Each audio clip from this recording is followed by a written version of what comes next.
This is The Ramsey Show. You can be intentional about your character. You can have money and a career. You are the hero in your story.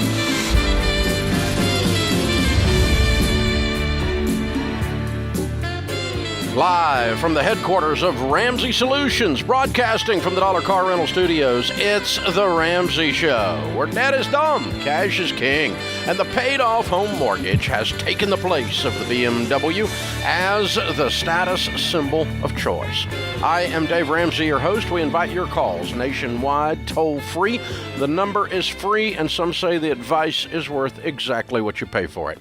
The phone number, 888-825-5225. That's 888-825-5225. So I have had the pleasure of spending the morning with Ramsey Foundations in personal finance, certified financial coaches, and they have done all kinds of things. So I've been in here learning all week. I'll be here most of the week learning. We've got an enrichment series going. We have several thousand coaches across America, and people with big old hearts and big old brains both to help you with your finances. And I'm coaching them through and giving them some ideas of stuff I used to do back in the day and lots of things Ramsey is doing today to do one-on-one coaching and to help someone change their lives. And it occurred to me that some of those lessons that we're talking to those guys about are probably good for some of our audience, some of our listening audience as well. Here's the thing that we discovered that is a huge difference maker for you. Now, I get tons of people that don't like Dave Ramsey because there is a segment of people in our culture that don't like to be told that they can win.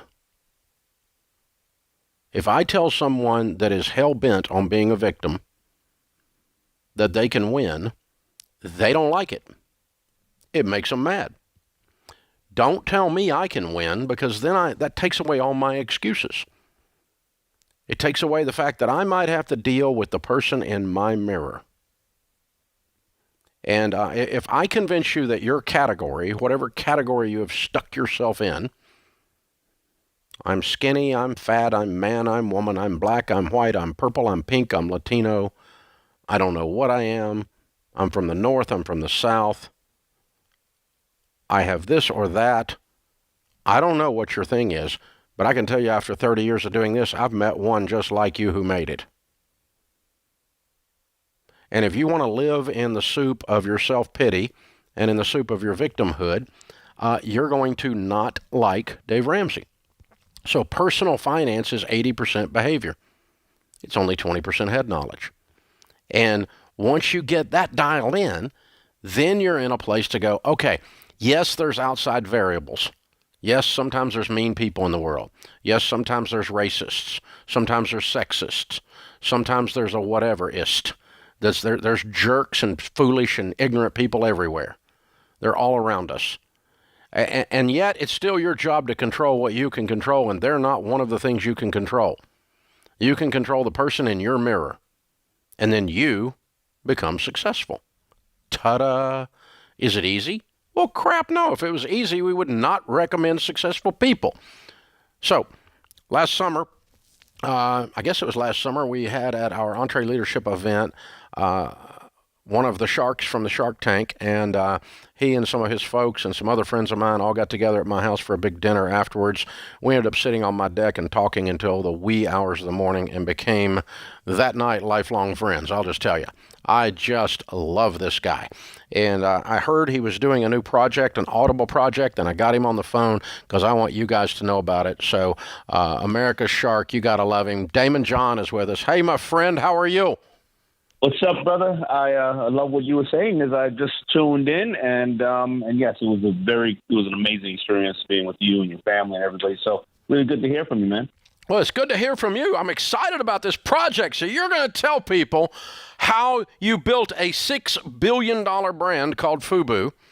I mean, we get to see you on the Shark, but that's small potatoes compared to FUBU. And you did this, man, started, $40. You are a rags to riches story, and you overcame some crap, without a doubt. to do that. I mean, yeah. you got misunderstood, abused, and betrayed and everything else, and still pulled it off. And which normally happens to all of us, but sometimes people think that line of success doesn't include that much manure, but it did in your case, it did in my case, for sure. That's one of the reasons we became fast friends. But talk about this new Audible original about founding FUBU. What are you talking about in this? Yeah. So the Audible original is there is no book to this that has now become an Audible. This is purely an Audible original, greatly produced. It is talking about my days that I founded FUBU, what I went through, all the things and all the things that happened to me, good, bad, or ugly. A lot of the behind the scenes stories, such as you start having money come around. There's bad people and good people that come around. I think the thing though that for your listeners that they can learn from is the community that was built. The same way, we're seeing too many communities that are fighting because they're apart. We're not getting enough of the good stories of people like who listen to your show. They couldn't care less about other people's color, gender, and race and all that other stuff. It's about communities you build and really how we ended up growing and how I made a ton of financial mistakes, a ton, meaning closing FUBU 3 times from 89 to 92, running out of the first $100,000 that I had, and almost being homeless, and then blowing around $20 million when I first made money. And I think that's important for people to learn, too, because, fiscal education and responsibility is something that you learn every day. You keep growing. There's no way to just arrive at it. And I think that a lot of your listeners can absolutely take away from those big mistakes that I made. And thank God I'm still here after making those mistakes. What was the best financial decisions, the best 3 decisions, best 3 habits or disciplines around money that you developed that you attribute to being able to stay on top of it? I think living within my means and understanding that. I think understanding credit. And I also think probably in general understanding how money works from a taxes perspective, from interest, and understanding how to allocate it accordingly. And I think all 3 of those really kind of stay in tune and align with each other. But you're going to say 3. I think there's going to be the 4th one is also the investment, being able to not only have to go out and work for my money, but letting my money work for me. And not taking as many chances as, I took in the past because I had money. I made my most ignorant or my most uneducated decisions was when I had the most money. That's when I made the biggest mistakes. Well, you kind of get fat and sloppy. We all do, right? Yeah, it's kind of like, that little bit don't matter. That little bit doesn't matter. I got it. And all of a sudden you're like, holy crap, I don't got it. How many of the shark deals are paying you money right now? Are you still making a profit on? I would think that around 3 out of 10 I make a profit on. Probably 2 out of 2 out of 10 are kind of they're kind of trying to figure out who they want to be when they grow up, and then the other 5 out of 10 they just didn't work out. They I don't want to talk bad about the entrepreneur. Maybe it wasn't their time, but they made bad decisions or. They didn't educate themselves enough. But it's a 3-hour Audible project called Founding FUBU. You can listen to it at daymondjohn.com. Is that right, Daymond? Absolutely. All right. Be sure and check it out, guys. This guy's awesome. Thank you, Daymond.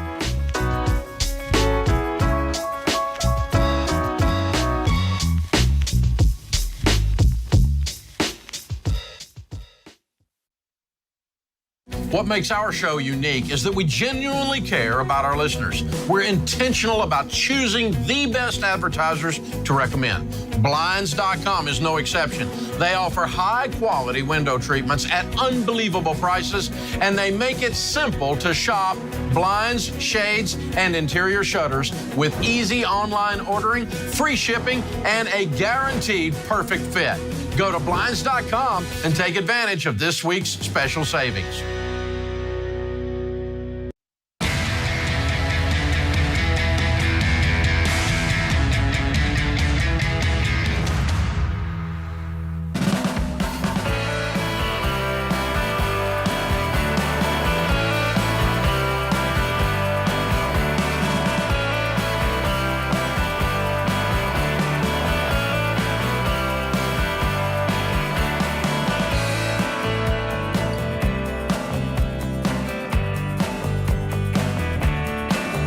Ken Coleman, Ramsey personality, #1 best-selling author, and author of the new book that's in pre-sale, From Paycheck to Purpose, The Clear Path to Doing Work You Love, is my co-host.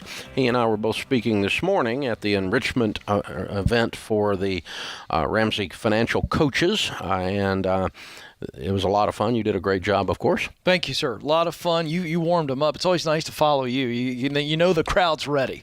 You know they're fired up. Or you know the bar's set low. And, whatever. Yeah, no, not the case. It was a great crowd. These are the men and women who are on the front lines who have decided, because of the baby steps and the life change and transformation that they brought into their life as a result of that clear path. Now they're out there coaching other men and women and giving hope. And you know, it's just always a blessing to be able to look eyeball to eyeball with those men and women who care deeply about coaching others. So it was really, really sweet crowd and fun time. Well, and they know their why. They're clear on what they're doing. Do. They're very missional, and that's your whole message of the Ken Coleman Show, and is with your career to be missional. Find something you love and pour yourself into it. So if you want to talk careers, Ken is with us today. You want to talk jobs, Ken's with us. And of course, we'll talk about your life and your money. This is the Ramsey Show, so it's all about you. Wiley is with us in Reno, Nevada. Hi, Wiley. How are you? Doing well, Dave. Hi, Ken. How are you guys? Great. Having a blast. How can we help? Hey, so my question, I'm currently debt-free. I've been listening to you for the last 2 years, paid off all my debt. My mom turned me on to you, and I got out of college debt-free.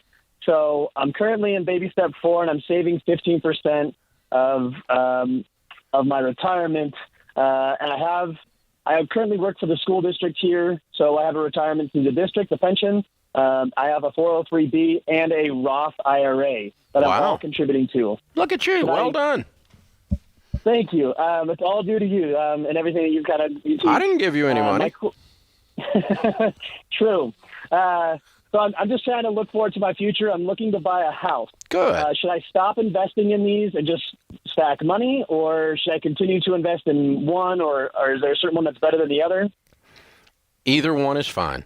People do all three things. Once you get to baby step 3, which means you have your emergency fund in place and you're debt-free, which you did a while back, way to go, then is when you start saving for a house. Sometimes people wait a little bit, particularly if they're young like you. They wait a little bit to start their investing and use all that margin to pile up a big old down payment. And there's nothing wrong with doing that. I don't want you to wait more than 3 years. But if you want to take a couple years and pile up a down payment and hold on baby step 4, we always call that baby step 3B around here. Other people look at it and go, I can still save pretty aggressively while doing my investing, so I'm going to just dial some of my investing back. But I'm going to do this other one over here that's really sweet. I don't want to get completely out. And Ken, we see people do up and down that spectrum, and they all do well. Yeah, because what happens is when you get to that baby step 3 and you move to 3B and you're looking out, you have all this freedom and you get to decide what really, really matters. You've got the discipline. You've done the hard work. So now it really is, I like that either or. What's most important now? And begin to move with the same discipline, the same purpose that you have been. Now, and you'll get there. We do not say that about paying off your house early. No. We say do the 15%. That's right. And whatever you can find above that, pay your house off early. Yep. But for saving for the down payment on the first house, that's right. A lot of people, in their 20s or 30s, will take a temporary pause on baby step 4, a gap year. Oh, I like that, Dave. Between 3 and 4. I like that. And they all build their down payment, right? Yes. And that's baby step 3B. I've never thought of it that way. I haven't either, actually. That's good. That's pretty good. I like that. All right. Open phones at 888-825-5225. Tyler is in Abilene, Texas. Hey, Tyler, how are you? I'm doing great, Dave. How are you? Better than I deserve. What's up? Well, me and my wife are new to you. We got married in June. Congratulations. From the ground running, we knew debt was a bad idea. She came into the marriage debt-free. I did not by a long stretch. So we, as soon as we got married, got back from the honeymoon, started attacking debt and working together to pay it off. We really haven't argued about money at all until last night. So I wanted to be our tiebreaker. So. Uh-oh. Oh, boy. Okay. So what is the argument about? This is great. I'll get my whistle out. My little striped umpire I need shirt. a flag, too. I could throw a flag on him. Yeah, that's it. Yeah. All right, go, Tyler. What's the argument? All right, so I'm a youth pastor, and we were talking about once we get out of baby step 2 about investing. And my CPA has talked to me a little bit about possibly filing an exemption for the Social Security taxes. My wife is concerned about doing that in case, the what ifs could happen if I injured and couldn't work or whatever, or disability wouldn't be a factor. And my mind behind it being a real numbers-minded person, say, well, we can make a lot more in investing that or getting out of debt quicker if we opted out of the Social Security. Mm-hmm. So I didn't know what you would advise in that, either direction or neither at all. Darn. I don't get to blow my whistle. You're both right. Yeah. So let me walk you through how we handle this, okay? Yes, I believe pastors should opt out of Social Security. In order to do that, you have to sign a document that it says you're a conscientious objector, that as a religious basis, you do not believe in the Social Security system. And it's only for your pastoral income, by the way. If you have another income, that income's subject to Social Security. It's only for your pastoral income. Now, I could sign that with good conscience because I believe the Bible teaches us to be good managers, good stewards of money, and giving money to the Social Security system is by definition not being a good steward. And so that's not a joke. That's just that's a morality fact as far as I'm concerned. And so you're not being a good manager if you give the government money and you didn't have to. So I could in good conscience be a conscientious objector. I don't have that option because I'm not a pastor. So yes, I would opt out. And yes, you're right. You would make more money by investing that money. Putting it in a fruit jar, you would end up with more than giving it to them. It has a negative rate of return. The Social Security system does on average.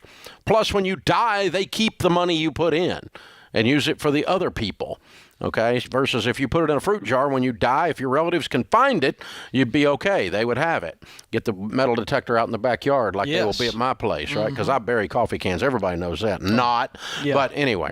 So now, your wife is also correct. The Social Security system does 3 things that you would be unwise to step away from the Social Security system without covering for those 3 things. One is disability.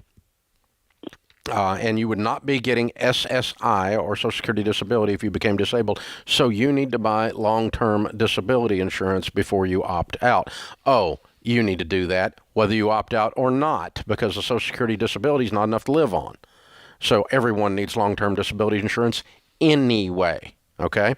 The second thing is you will not be receiving disability or Social Security at retirement. So you will need to save for retirement. Oh, wait a minute. You need to do that anyway because we've already covered they suck. The rate of return, the money you're going to get at retirement is awful. You'll be eating Alpo. So you need to have a retirement account. But not doing a retirement account, not doing Social Security, and not having a disability account, and then you retire broke or you get disabled and no policy, your wife is right. That would be really dumb. Okay? And the third one is, and it's not applicable yet, but if you have children and you die, your children get paid Social Security until they reach 18 on your behalf. And you would need to buy life insurance to make sure your family is taken care of in the event of you dying before you're rich. Oh, wait, you need to do that anyway because the Social Security coming to your kids is not going to be enough. And so I could conscientiously object and step out, but you got to cover disability, death, and retirement, but you got to do that anyway. I'm thinking about being a pastor, Dave, all of a sudden, so I can opt out. Part-time, of course, Dave. I'm not leaving. Oh, this is the Ramsey Show.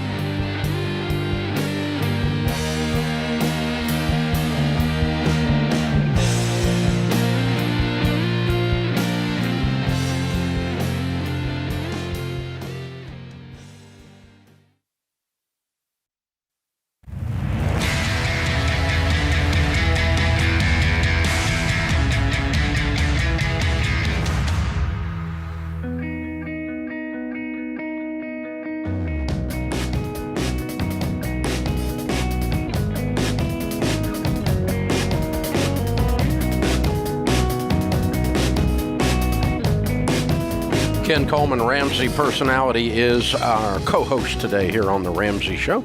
I'm your host, Dave Ramsey. The phone number is 888-825-5225. If you feel like you're constantly running, but nothing you do ever moves the needle, you can't get off the wheel, your money, your life, that's normal. Most people feel that way. But right now, in our world, normal is frustrating, it's exhausting all the time. But you can live the life you want, where you're debt-free, where you actually have breathing room in your time and your money, but it takes having a game plan. And that's why we want you to join us for our Game Plan Live. We're doing a free live stream on September 28th. Me, Dave Ramsey, Christy Wright, and George Campbell. And we're going to help you set a foundation for your goals and your money. We're going to give you a game plan. Now, I don't know what normal is anymore. Who knows what normal is? I want to get back to normal. I'm not sure I want to get back to normal. I want things like the old days. I don't want things like the old days. The old days had outhouses and cars that didn't have disc brakes and didn't have penicillin. I don't want the old days. I like it the way it is. And so life is pretty good. But normal as of 2 years ago, I'd settle for that. But I don't think you're going to see that again. I think we have a different world now. So let's learn to live. Let's learn to live and not sit on the sidelines and throw grenades. So we're going to give you a game plan September 28th. To register for the Game Plan Live stream, text Game Plan to 33789. Text Game Plan, all one word, to 33789. Open phones at 888-825-5225. Marissa is in Bend, Oregon. Hi, Marissa. How can Ken and I help? Hi, thank you for taking my call. My husband and I, we are really frustrated living in Oregon right now. And so we are wanting to move somewhere that to a state that is more in line with our values and what we want for the future for our children. And we are in the middle of baby steps 3 and 4. So just trying to, your advertisement about a game plan. So just trying to figure out what would be the best game plan to plan a move like this, something we had not planned on doing at all. We both were born and raised in Oregon, but it's just too much. It's so heartbreaking. The place you were born, the place you love, the place you were raised doesn't feel like home anymore. No, not at all. Yeah. So what are the key things that are driving you out of there? So a lot of it is just, the unrelenting mandates. I work for state government. My husband works for Indian tribe here. So it just is, one thing after another. Our kids are just being bombarded by, liberal, anti-Christian views when they're in school. We actually live in more of a rural area, so we don't have any other schooling options for them. So those are the two big things. A lot of the politics, just, the constant socialist ideas that are being passed down in Oregon. So, all of it. Well, the reason I ask is not to stir up trouble, but I think it is good for elected officials to hear why their citizens are leaving. Right.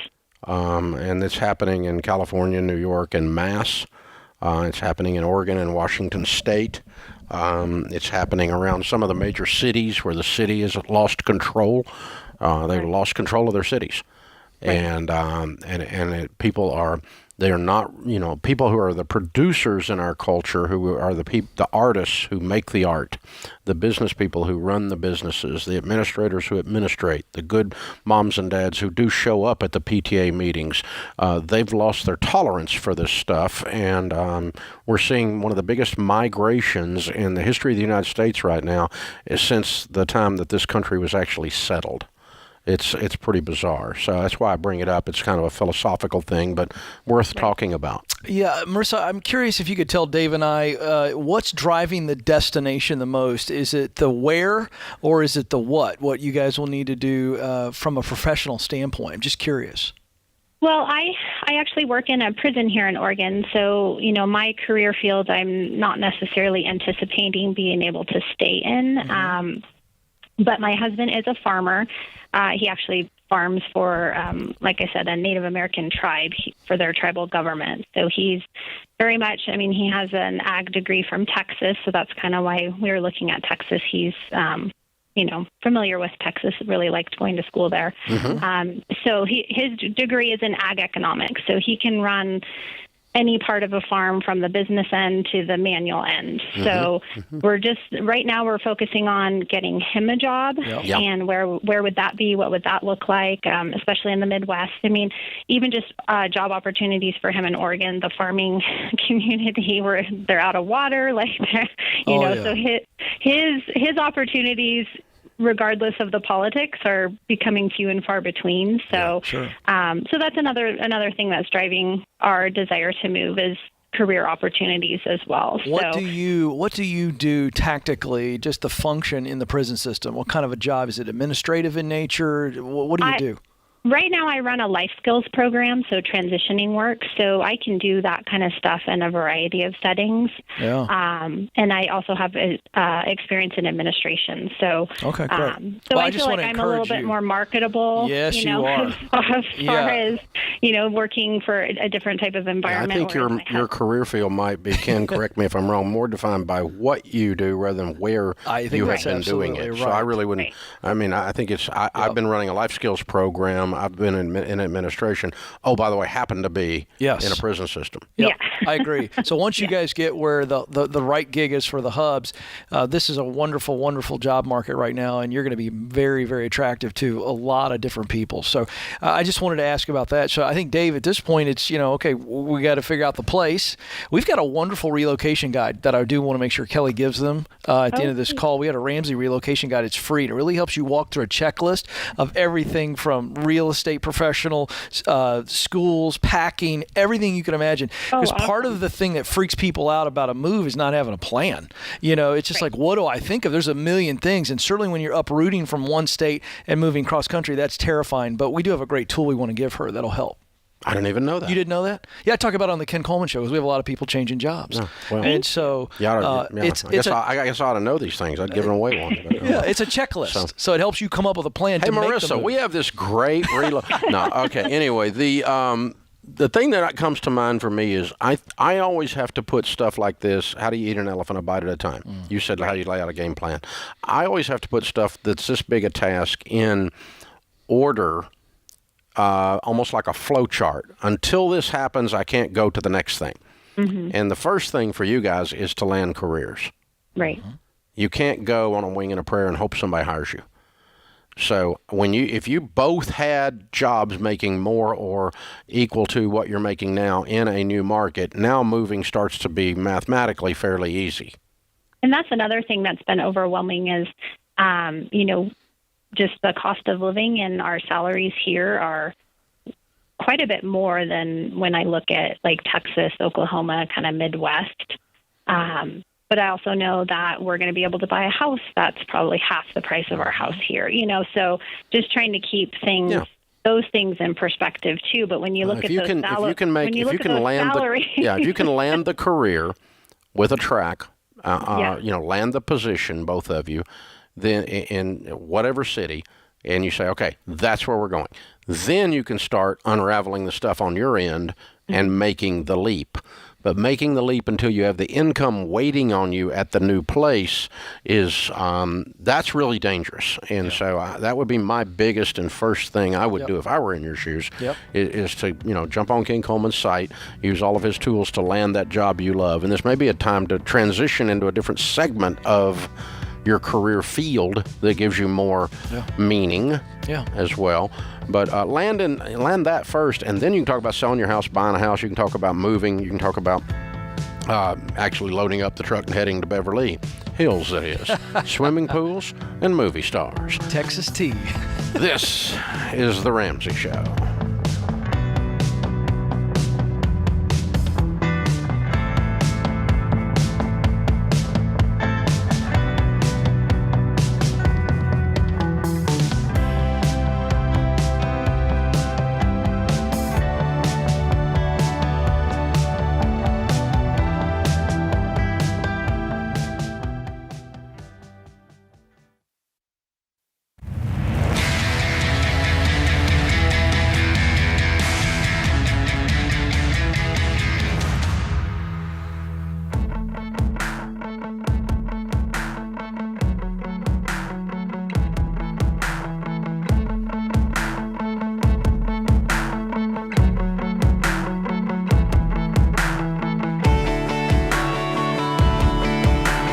Ken Coleman, Ramsey personality, #1 best-selling author, is my co-host today.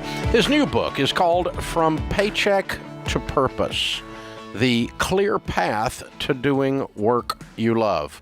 You can get it at RamseySolutions.com, and if you pre-order it, because it will come out in early November, and you should pre-order it, you will get over $100 worth of items with it, including the ebook, including the audio book, including what's the other stuff in there? Well, you're going to get the Get Hired course, which is our digital course. It really gives you the edge to beat the competition. It's a wonderful little course. We've got the live stream event coming up November. We've got so many more goodies that are practical tools that are kind of in a suite there. So that's where it gets you that incredible value. So that is fantastic. It's kind of like you get all the tools that allow you to beat the competition. That's what we're trying to put together here to give people the edge. It's competitive right now. That's the way it happens. Yeah. This is the Ramsey Show. 888-825-5225. Jim's in Sacramento. Hi, Jim. How are you? Good. How are you? Better than I deserve. What's up? Good. I got a little bit of a pickle here. We sold one of our rental properties out here in California, and we have approximately $310,000 in a 1031 exchange. By the time we were able to evict our tenants and get out, the market has kind of climbed a little bit higher. We have emergency fund. We're on baby step 7, no bills, and the problem is we're kind of just short on cash without liquidating our emergency fund out to buy another rental property. Obviously, don't want to take a loan, but I also don't want to pay $60,000+ in taxes. What would you do? You have $310,000. Yes, sir. I'd buy a $310,000 rental property. You can't find them out here. That's not true. You can't find one you like for Correct. that. But they're there. I have my emergency fund as well as some additional cash, but it would take my emergency fund down to just a low amount. So explain to me what that means. How much money are you talking about? We typically keep about $30,000 in our emergency fund. So you're telling me you cannot find a property for $310,000, but you can for $340,000? They're running. Well, I have additional money as well. I have additional 50 or so, 50,000 in cash. But I don't want to liquidate every dime I have down. You know, I would have to go down to. But I mean, you're telling me you can find a house for $360,000, but not $310,000? Yeah, it's pretty close. Yeah. Dude. Yeah, and the market's just crazy hot. Well, I know that. Yeah. But,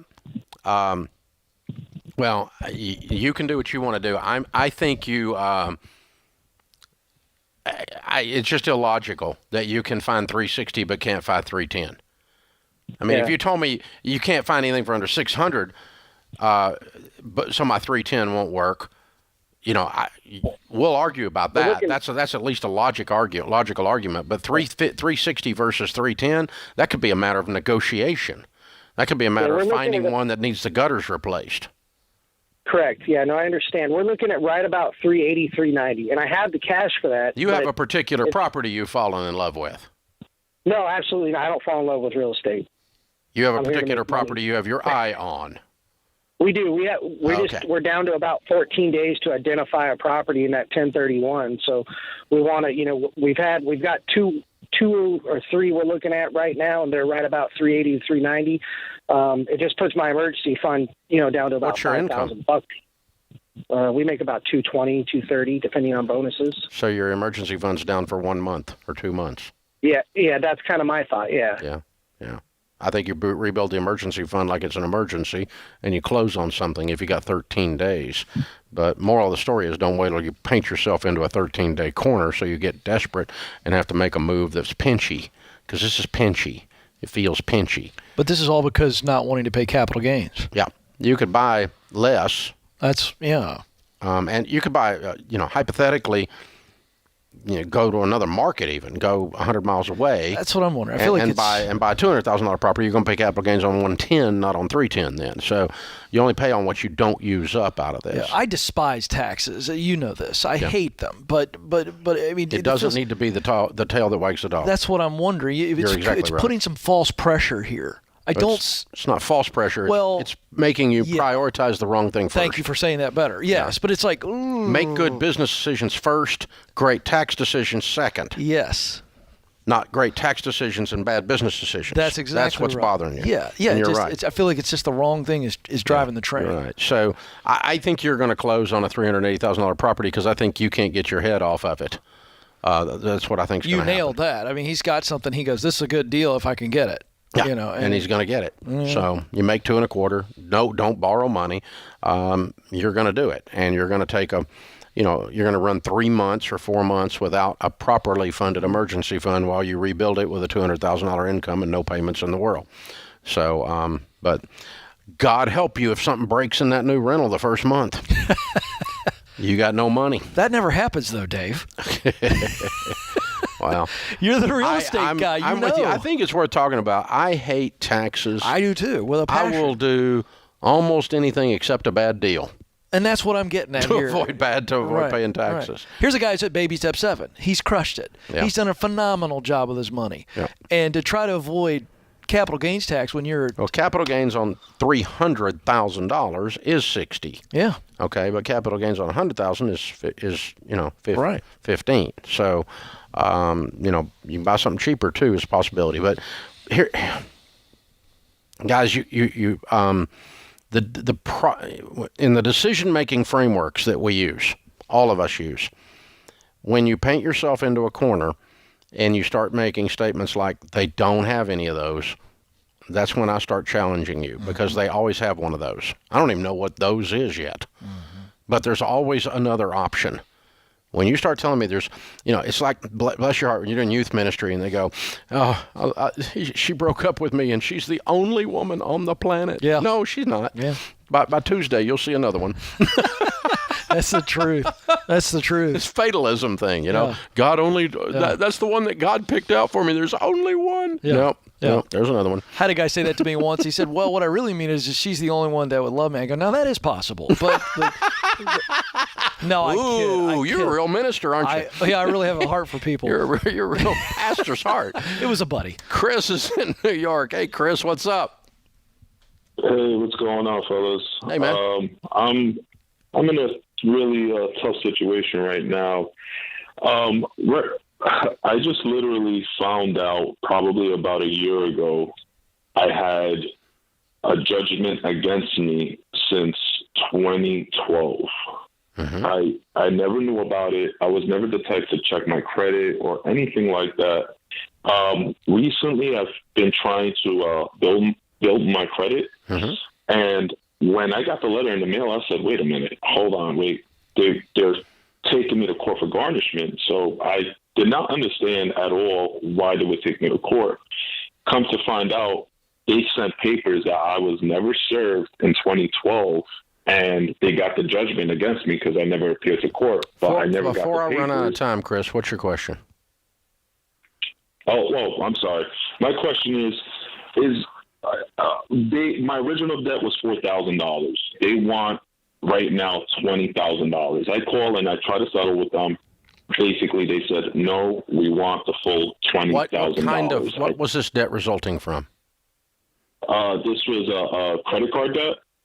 Okay. Absolute horse crap. They will settle for $1,500.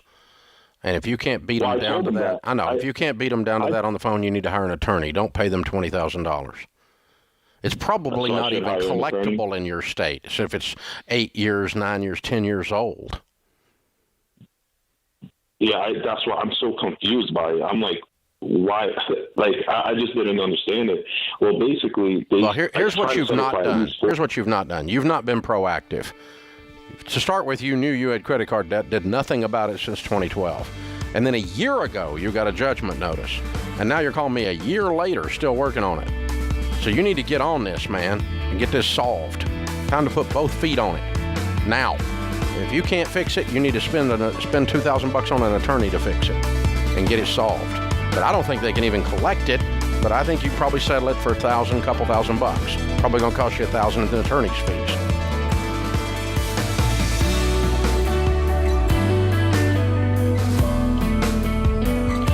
This is James Childs, producer of The Ramsey Show. Did you know The Ramsey Show is one of the most popular podcasts in the world? Subscribe or follow today wherever you listen to podcasts.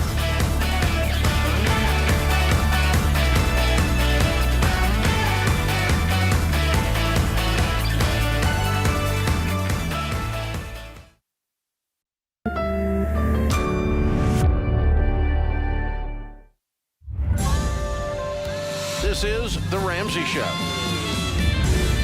You can be intentional about your character. You can have money and a career. You are the hero in your story.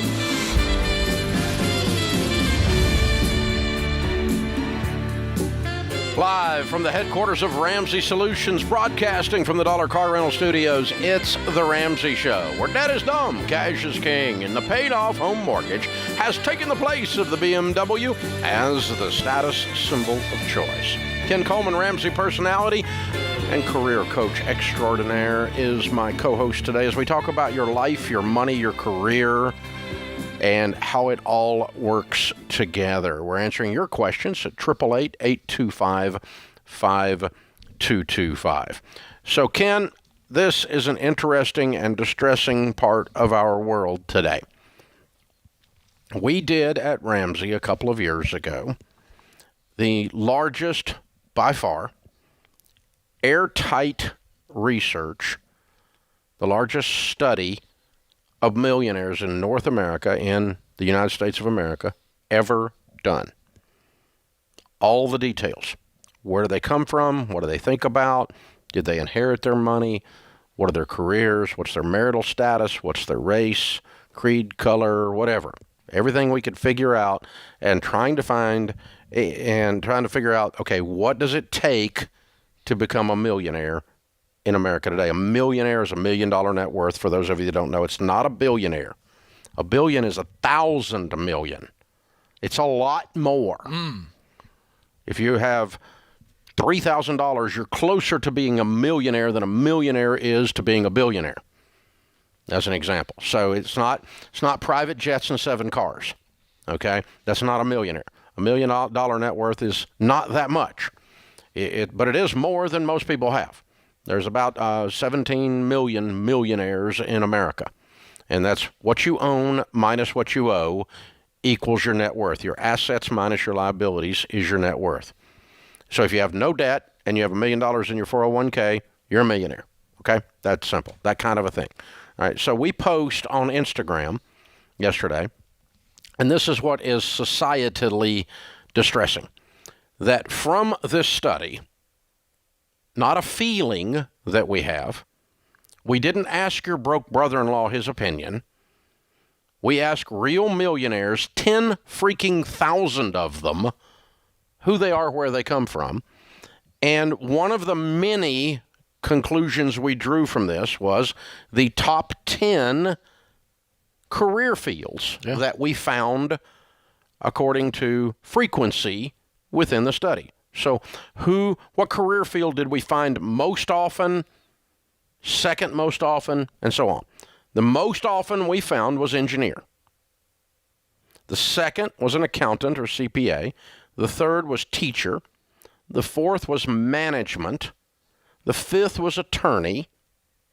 So not even making the top 5 is medical doctor. By the way, there were 6. Number 6. But they're not even in the top 5.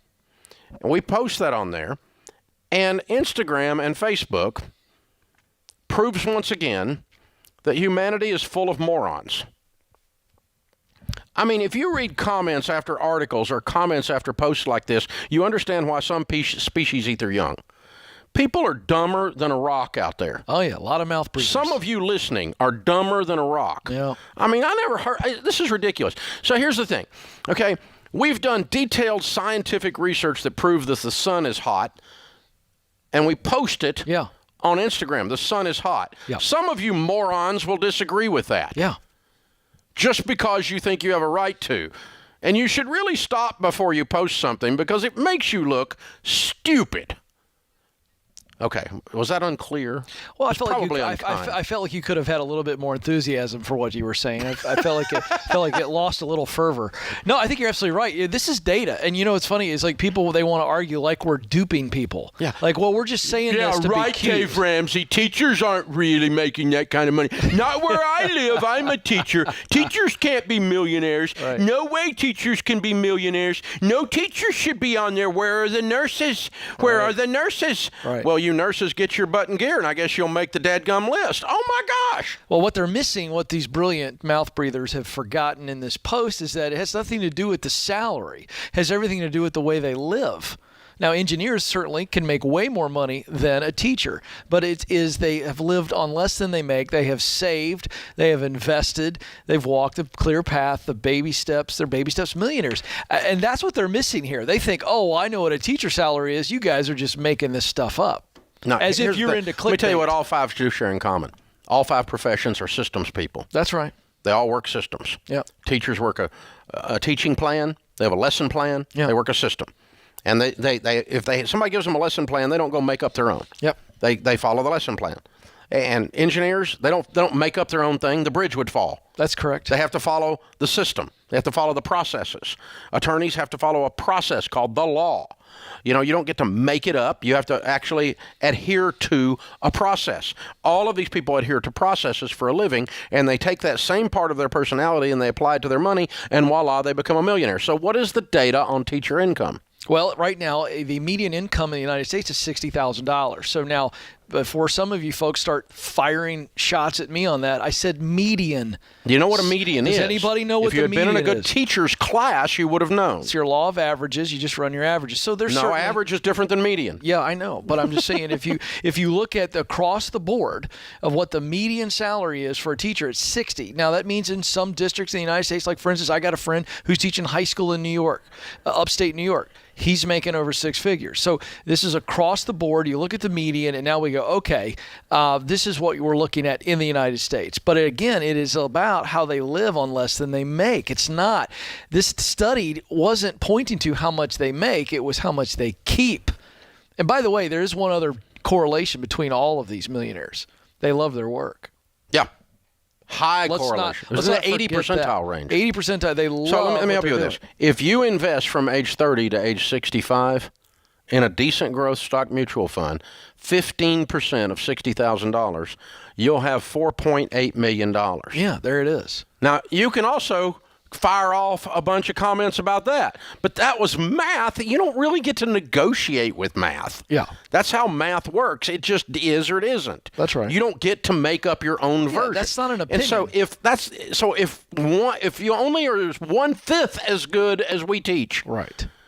I mean, $5 million, $4.8 million. Right. Okay, you would still have $1 million. Right. And from age 30 to age 65. So, sheesh. But Dave, that's all too clear cut and simple for the keyboard warriors.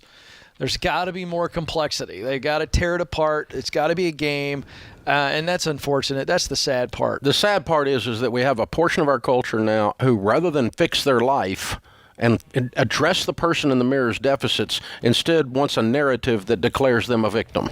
There it is. That can't possibly be true, Dave, because if that's true, I could do it.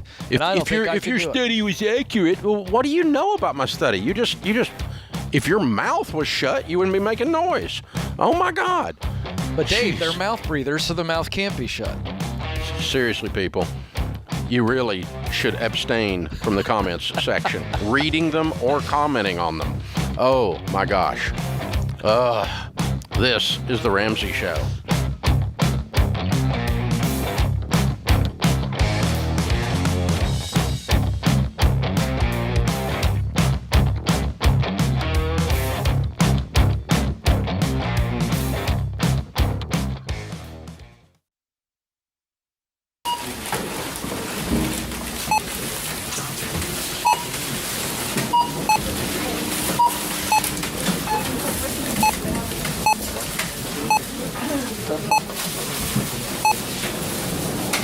Still on baby step number 1, eh? How'd you guess? With healthcare costs rising, learn how Christian Healthcare Ministries can help you make the most out of your budget. Visit chministries.org/budget. Don't worry, it's worth it.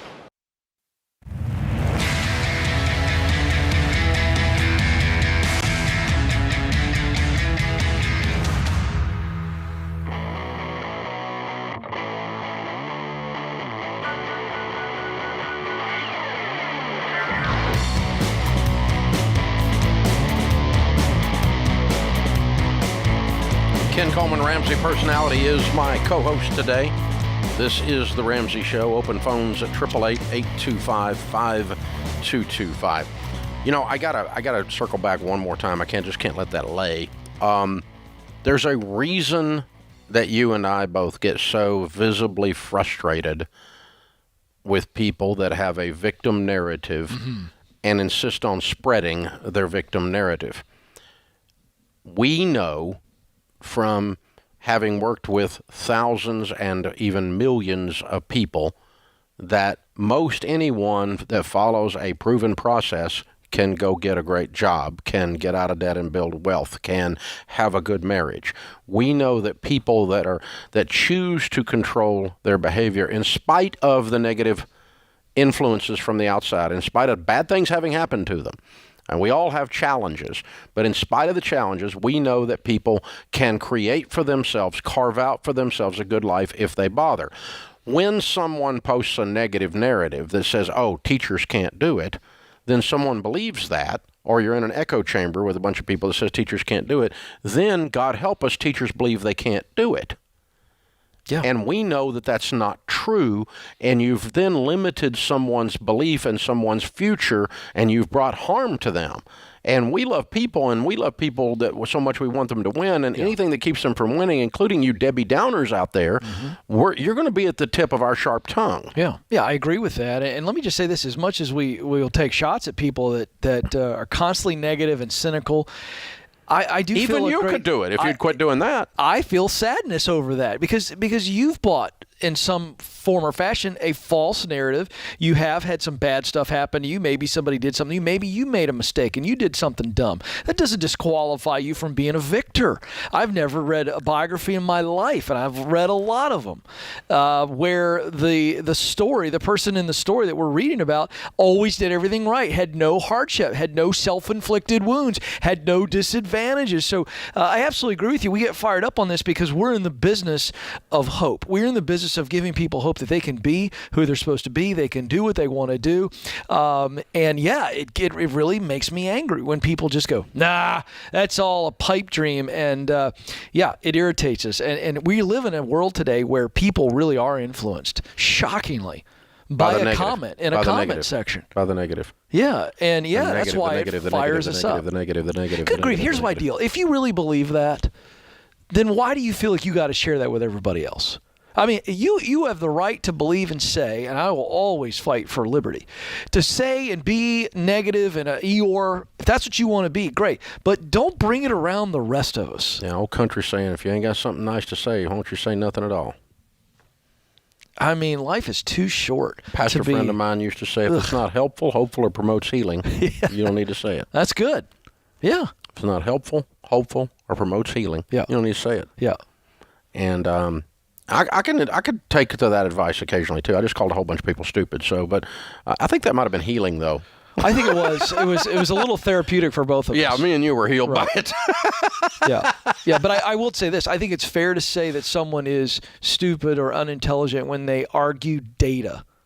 Yeah. But by the way, those are the same people that go, science over here, but we're going to argue something we don't like. And you've heard this Until before. you don't like it, yeah. That's right. We hear what we want to hear. We see what we want to see. Echo chamber city, man. Yeah. It's just people. Man, oh man. Ryan is with us in Fresno. Hi, Ryan. Welcome to the Ramsey Show. Hi, how's it going? Good, man. What's up? All right. So, question for you.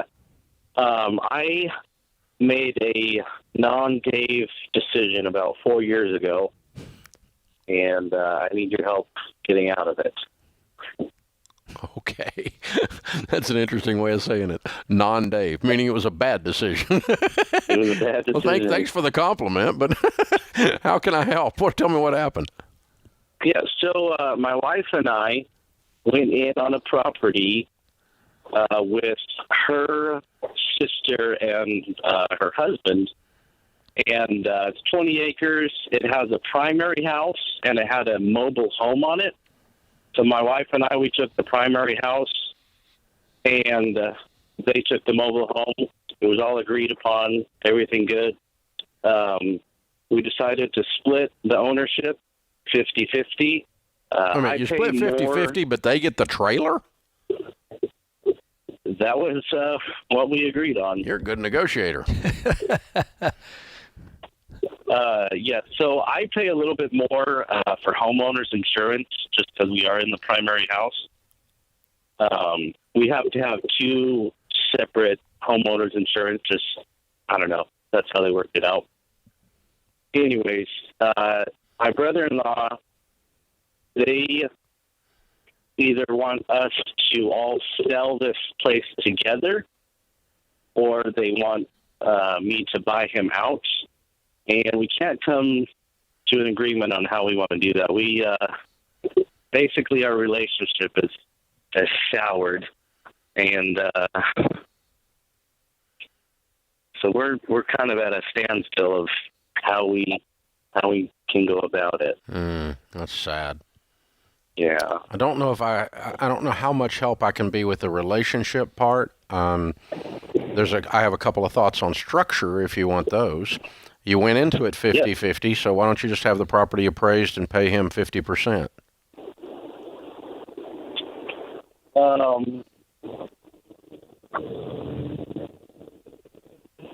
So let's say the appraised. Yeah, can you hear me? Yeah.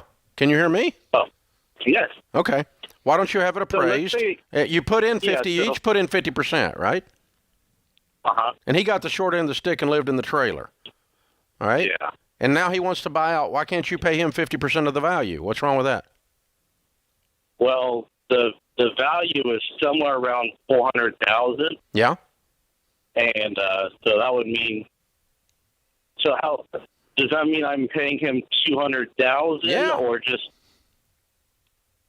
He owns 50% of it. He bought 50% of it. You bought 50% of it. We don't own the home outright, though. We're still paying on a mortgage. Okay, together? Yeah. Okay, then it's $400,000 minus the mortgages divided by 2. Okay. So you're saying the total 20 acres and the house and the trailer are worth $400,000? Is that what you're telling me? Yes. Okay, and how much is the mortgage? We owe about $320 on it. Okay, you're going to have to get that refinanced to get his name off of it for him to be free. But you've only got $80,000 worth of equity. You need to write him a check for $40,000. Not really. I'll come to that in a minute. But your half, you buy out his half. Why is that complicated? I don't want to go into even more debt. I think I'm having trouble figuring out how to. I'm paying him $40,000 and then accruing the remaining balance of the mortgage. Yeah, but you also own the property 100%. Okay. Okay. Instead of owning a $200,000 property, now you own a $400,000 property. Gotcha. Okay. And so, can you handle the mortgage by yourself? I think that might be the problem. Yes. Yes, I can. What's your household income? Last year I brought in about 72. Okay. You can't afford this. This payment by yourself, can you? That's your household income? You and your wife? Yeah, my wife's stay at home. Okay. All right. We have we run a small family ranch where we live. Yeah. I'm sorry, sir. I don't think you can afford a $400,000 mortgage or a $300-something mortgage, $350,000 mortgage on a $72,000 income. I don't think that's going to work well for you. Your payment when you take this out on a 15-year fix should be no more than a fourth of your income. I think you guys are selling this property. That's what I think. And you and your wife are going to live somewhere else, and your brother-in-law is going to live somewhere else. That's a sad deal, though. It's heartbreaking.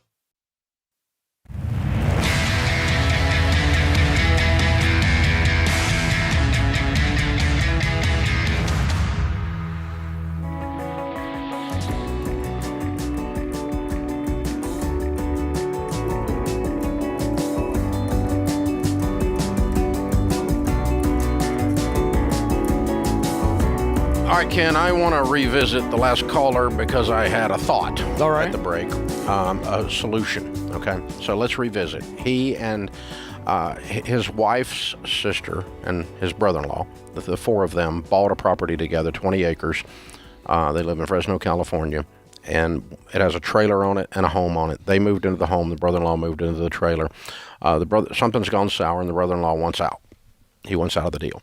They both put in 50%. So the property's currently valued at $400,000, and they owe $320,000. Those were the facts going into the break. Okay, he makes $75,000 a year. He can't afford the payment on the whole thing if he buys his brother-in-law out. It was my point going into the break. So that sounds like they're going to be forced to sell out of the whole thing. I did have another way because he also said I think he's ranching on that property. Yep. So I was not only getting rid of his house, I was getting rid of his job. His sole income, yeah. Yeah, everything. I mean, his whole life's upside down. So I hated to just throw him under the bus, head into a commercial break. So here is a thought for Ryan. You can subdivide 20 acres and take the 10 that you want to keep and the 10 that the brother-in-law keeps. The brother-in-law sells his 20 acres, or his 10 acres, and the trailer is on that. He takes that money, pays half of the mortgage off because he's liable for half of the mortgage. The mortgage is $320,000, so that puts it at $180,000. Did I do that right? No. I $320,000 and half is not $180,000. Well, it's $160,000. Yep. Thank you. I'm the money guy. Keep this in mind. I was a little nervous heading into that, to be honest with you. I did some quick math myself. I was like, before I question Dave on that one. I thought Dave. Yeah. I had to take my shoes off under the desk and use my toes. Okay, so $160,000. Yeah. All right. So brother-in-law pays off $160,000. Right. Whatever's left from the sale of the 10 acres after he pays off $160,000, he puts in his pocket and walks away. I like that. He's just been bought out. Yep. Now, then Ryan has to go get a new mortgage for $160,000. Yep. Only owns 10 acres, has no money out of pocket, and he can put that on a 15-year and survive, making $75,000. That's right. But you're not going to have 20 acres, Ryan. You're going to have 10 acres. Yep. Subdivide it, 10 acres each. Brother-in-law sells his, takes the money proceeds from the sale, pays off half of the mortgage. Simultaneously, Ryan's going to have to get a new mortgage at the same closing table for $160,000 to give clear title to the new buyer on the 10 acres. Yeah. The buyer on the 10 acres, and the brother is going to get whatever if he sells that for $400,000. Yeah. Whatever the brother-in-law can sell his 10 acres for, he gets that money. Yeah. Minus $160,000. He has to pay off his half of the mortgage. And then Ryan can keep his property, but he's only going to keep the 10 acres, which is all he ever had to start with. Right. Because it was a partnership on 20 acres. Yep. So now, if Ryan needs 20 acres to run his ranch, I don't think he can afford to do it. There's the problem. Yep, that's the only asterisk there on that one. Yeah. So, and you're going to have to find a way to subdivide this. Yeah. But in most counties in the United States of America, you can subdivide 20 down into 10. Very few places keep you from doing that. And sell it off. And then the brother-in-law got what he got, and that's his half. You don't have to argue about what it's worth. He let the market tell him what it's worth. Yep. But he has to bring $160,000 out for his half of the mortgage. All right, now we got there. I feel better about that solution. Jonathan is with us in Fort Worth, Texas, if I pick up the right phone line anyway. There he is. Jonathan's in Fort Worth. Hey, Jonathan, how are you? Hey, Dave, I'm doing great. Thanks for taking my call today. Sure. What's up? So question I have, my wife and I, we've been Dave Ramsey for a year and a half and debt-free for a year. A little background story, we're retired military. And retired in Texas, but through that process, we had a house in another state. Kept it as a rental for about the past 10 years. And now we finally got it on the market, and we're going to close on it next month. So the question is, the gross amount that we earn from the sale of the house, do we pay that on our mortgage here in Texas? We also have about $120K in a traditional IRA. Or do we pay to roll that to a Roth and then use the remaining balance to pay off our Texas mortgage? Wow. Well, nothing in the list is dumb. Both things could be under the heading of smart. according to what we teach on the baby steps, I would pay down the house in Texas because I don't convert to a Roth until baby step 7. I don't want to create taxes until I get my house paid off. And so, what's the balance on your home in Texas? So the balance is at $480K. We're on a 2.25% APR, and we're on for the simple math, it's a 30-year mortgage. It was cheaper at a 30-year, but we're paying it off at a 15-year rate plus a little extra. So I think we're about on pace to do a. But the balance is how much again? $480. And how much are you getting from the property that you're selling? We're expected to grow to about $200K. Oh, excellent. Okay. Yeah, I would throw it at the house. Okay. Here's the deal. I don't want to create taxes and give the government the tax money while I've still got house debt, because effectively you would have been borrowing on your home to pay the Roth IRA taxation. You follow me? Okay. That's why I did that. In other words, if you've got, let's just pretend that you owe $200,000 on your house, $280,000 on your house, okay? And you have the opportunity to convert to your Roth IRA, but it's going to create $200,000 worth of taxes. Are you going to go borrow $200,000 more on your house in order to convert to a Roth? No. If you use this money to convert to a Roth, it is exactly the same thing in a balance sheet scenario where you lay it out on the balance sheet. You created the same thing, you just did it in reverse. And that's how I decided not to do that. That was the critical thinking path I used to say I wouldn't borrow on my house to pay taxes on converting a traditional to a Roth, and I won't pay taxes converting a traditional to a Roth in lieu of paying down my house. It's the same thing, but backwards. That's all. That makes sense? I was following, but the speed and the pace by which you do it, I have to really catch up. I really do. You 35 years of doing this is pretty good, folks. It's pretty good stuff. Well, it's not rocket, but it's just I have to think about how the stuff is going where, and right. Once I get that, then I remember why I have the baby steps. That's because what it amounts to is a lot of times what we're doing, you and me, is your clear path, your steps of your steps of. The 7 stages the clear of meaningful path work. to doing things you love, right? Yeah. There's a reason that they're there, right? And when something comes up and you go, I don't know, yep. is this an exception? Then you go, no, because that's right. Here's the way I did that. You walk it back through. Here's the logic flow. Sure. Yeah, it makes total sense. And if you do that, then you can understand. Oh, well, that's why the baby steps still work after all these years. Yep. That's why your clear path to doing work you love will still work 20 years from now. Well, one of the things, when you walk through that, what it does is by using that methodology and the way you kind of logically work through that, it also takes out the emotion, which I think is so important. Because our emotions get in the way so many times. Just could be a little emotion. I mean, it doesn't have to be some big, fretful, fearful thing. It could be, I got a little bit of doubt. Is this the right thing? Yeah. I'm a little bit nervous about this. There's a cornucopia of emotions that can get us into a place where we go, and it's like, no, let's walk through this from a process standpoint. That's the power of process. Mm-hmm. Yeah, and so much of what we are trying to influence you guys to do is a proven process, and his question is really, really good. Oh yeah, because it's a high level question. Very absolutely, and it's also really good because neither answer is in the stupid column.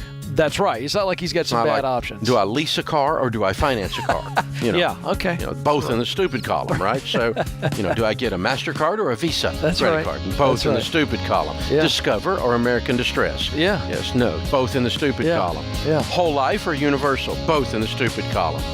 Payday lender or timeshare? Both in the stupid column. Both of his were in the smart column. That's right. This is the Ramsey Show.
Ken Coleman, Ramsey Personality, is my co-host today. If you've been stressed out about your retirement savings because of everything going on in the world, should you really be concerned, or are you just in freak-out mode? You know, sometimes we get a little drama queen inside of us, right? Me as well. And that's why you need somebody in your corner to help you with this stuff. You need someone to walk with you when you're freaking out, to teach you, to talk with you, talk you off the ledge and go, don't jump off a roller coaster in the middle of the ride. That's what you need to be reminded of when it comes to investments. What we recommend is a SmartVestor Pro. They're investing professionals that we've carefully vetted. SmartVestor Pros have the heart of a teacher, and they agree with us on what we teach. Text INVEST to 33789, and you can find a list of the SmartVestor Pros in your area. One of them will sit down with you, help you with a retirement plan, help you with an IRA rollover, a 401k rollover, help you get your kids' college set up. And then when the market goes crazy, you can even talk to them about it, and they'll tell you what's really going on. Text INVEST to 33789. Stephen is in Phoenix. Hi, Stephen. Welcome to the Ramsey Show. Hi, Dave. How are you doing today? Better than I deserve. What's up? So I've made it to becoming debt-free except for my mortgage in Arizona, but we're thinking about moving to Florida, and I want to know if I should sell my house in Arizona and pay off one cash in Florida. If you're moving to Florida, yes. Okay. What's the sole purpose of that question? Are you moving to Florida just for cheaper housing, or are you moving for purpose, for professional, for family? What's going on? So I run a crypto mining business out of my house here, but I'm in an HOA, and we're looking for states that are, I guess, more leaning towards the red side, more freedom oriented. But I just have to convince my wife to sell our house here because we currently have a mortgage to just pay for one cash outright in Florida without an HOA so I can grow the business as well. Have you done your homework on a specific spot in Florida that you got in mind here, or is this all theoretical?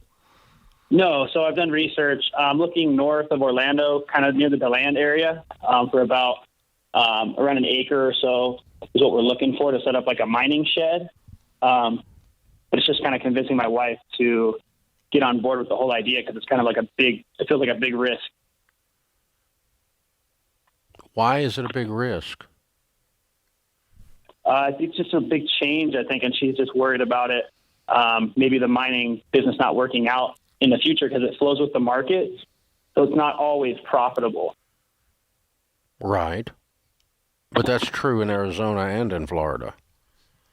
Yeah, exactly. So having no mortgage in Florida while you're in an unbelievably high-risk business would be less stressful than having a mortgage in Arizona while you're in an unbelievably high-risk business. How old are you? 29. Yeah. I think your wife's telling you she doesn't like what you do for a living for risk-wise. I think that's what's happening. Mm-hmm. I could be wrong. Could be some family involved. Doesn't want to leave family. I mean, this is a marriage issue here. This is some communication. Yeah. Sit down and get on the same page. So Are Stephen, we together? The problem is you're trying to reduce your entire life, which is your relationships, your church, where you shop for groceries, where you how close you are to relatives, all of that down to a decision on whether you have a shed or a mortgage. And it's not that simple. There's more variables involved, and one of the variables is that you're in an unbelievably high risk business, and your wife is. I think she may be saying that to you. Maybe she doesn't even know she's saying that to you, but that's scaring her. And because but it's not as simple as housing's cheaper north of Orlando an hour than it is in Phoenix, which it is. But there's parts of Orlando that are not cheaper than Phoenix. So, if you go north of Phoenix, well, not north of Phoenix, but if you go outside of Phoenix an hour, probably not north towards Sedona, but if you go a different direction, you might find land that's very, very cheap there too, without an HOA. And if you sold your house in Phoenix proper, like if you're sitting in Scottsdale, which is a very expensive market, you could move out of there and probably pay cash for something an hour outside of Phoenix. So I don't care where you live. Yeah, and I just want to point out that what it feels like, Dave, is that, okay, this is really risky. It's making my wife nervous, but I can buy some more time to keep going with this risky business if I remove my mortgage, and I just need a little more time. And I feel like there's something there. That's there you go. And I would also point out that the governor of Arizona is a very, very strong liberty champion. So Arizona is not the politics in Arizona and Florida not a blue are not, state. No, they're not different. So I just want to point that out. I'm trying to take away the excuses. Yeah. Josh is in Nashville. Hey, Josh, welcome to the Ramsey Show. Hey, Dave. Thanks for taking the call. Sure. What's up? Hello? Hello. What's up? Hey. I was calling to ask a quick question about some student loan guidance. I'm a physician assistant. I just got married about a year ago. I've been working for a year. Congrats. Yeah, thank you. Me and my wife have a lot of money in our checking account because we don't spend anything. We don't have a car payment. We're renting a townhouse, and we just don't know what to do as far as paying off loans versus starting to invest and kind of where to even start. Phenomenal. Cool. How much is in your checking account? We have about $40,000 in a checking, and then 4 or 5 in kind of a little emergency separate account. Okay. And it's just sitting there, kind of doing nothing. And your wife is what? She's a speech language pathologist. She works part-time from home right now because of COVID. 2 phenomenal careers with high income potential. What's your household income? Right now it varies because I work in the emergency room, so hours kind of swing. But generally it'll be from $140 to $160 yearly. Yeah, I think both of you get kicking in. You probably break a 200 pretty quick between the two of you. Very good. Yeah. Very good. Okay, well, what we know and what data tells us in 30 years of doing this is that the quickest way between where you are now and wealth is first to alleviate debt, because it's the biggest blocker for you on wealth building, and it adds risk to your life. And so we're going to attack the student loans with a vengeance, if I'm in your shoes, and to the point that your friends think you've lost your mind. Okay, and we're going to get on a tight beans and rice and beans budget. We're going to take all the OT we can get, and we're going to drop 39 of the 40 on this student loan today, and we're going to put a typewritten budget together and begin to attack the rest of this. You will be blown away that you're going to be debt-free in under 2 years, maybe as quick as a year. Oh, wow. But you're going to have no life during that time. You understand that? Yeah, and we just... You don't have a life anyway. You don't spend money. Yeah, we take cheap vacations and kind of, nickel and dime things. But what if you did nothing except pay on debt for 1 year, and you made 160? Oh, by the way, you said you had 150, but we just put 30 or 40 on it, so you got 110 now. I mean, how quick can you pay off 110 if you didn't do anything else? You might do it in a year. Yeah, we could probably get rid of it real fast. Yeah. And see, then you got the whole rest of your life to become wealthy without that stinking Sally Mae in your spare bedroom. Yeah. That's what we teach, What do you dude. think about, because the more we talk about it, the more we think of, we don't have any investments. You'll get your investments. You're going to be making $200 and something thousand a year and no debt. You'll be able to invest like a maniac. All right. Well, I told my wife I'd call and ask, but I think everything you're saying, she said you would say. And I think she set you up. Yeah. Oh, yeah. Hang on. I'm going to give you a gift. I want the two of you to go through Ramsey Plus, our Financial Peace University, and I'm going to give you Ramsey Plus membership for a year, because you guys have got real potential if you'll follow what we're teaching. I'm going to give it to you free. Won't cost you a thing. I just expect you to watch the dadgum videos and go do what we teach. I want you to win, dude. Hold on. It's our late wedding gift to you. Kelly will pick up.